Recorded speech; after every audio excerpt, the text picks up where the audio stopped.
اور شکارپور رستم میں خسرہ کی وبا بے قابو ہو گئی ہے۔ خسرہ میں مبتلا مزید 3 بچے دم توڑ گئے ہیں۔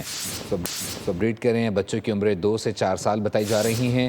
3 ہفتوں کے دوران خسرہ سے 9 بچے جاں بحق ہو چکے ہیں۔ 15 سے زائد بچے خسرہ میں مبتلا ہونے کا انکشاف بھی ہوا ہے۔ علاقہ مکین کا محکمہ صحت کی ٹیمیں تشکیل دینے کا مطالبہ۔ شکارپور رستم میں خسرہ کی وبا بے قابو ہو گئی ہے۔ خسرہ میں مبتلا 3 بچے دم توڑ گئے ہیں۔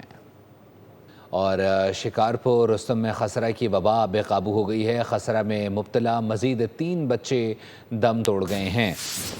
تو بریڈ کریں، بچوں کی عمریں 2 سے 4 سال بتائی جا رہی ہیں۔ 3 ہفتوں کے دوران خسرہ سے 9 بچے جاں بحق ہو چکے ہیں۔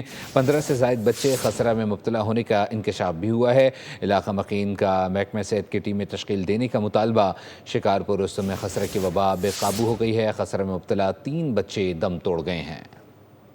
اور شکارپور رستم میں خسرہ کی وبا بے قابو ہو گئی ہے۔ خسرہ میں مبتلا مزید 3 بچے دم توڑ گئے ہیں۔ تو بریڈ کریں، بچوں کی عمریں 2 سے 4 سال بتائی جا رہی ہیں۔ 3 ہفتوں کے دوران خسرہ سے 9 بچے جاں بحق ہو چکے ہیں۔ 15 سے زائد بچے خسرہ میں مبتلا ہونے کا انکشاف بھی ہوا ہے۔ علاقہ مکین کا محکمہ صحت کی ٹیمیں تشکیل دینے کا مطالبہ۔ شکارپور رستم میں خسرہ کی وبا بے قابو ہو گئی ہے۔ خسرہ میں مبتلا 3 بچے دم توڑ گئے ہیں۔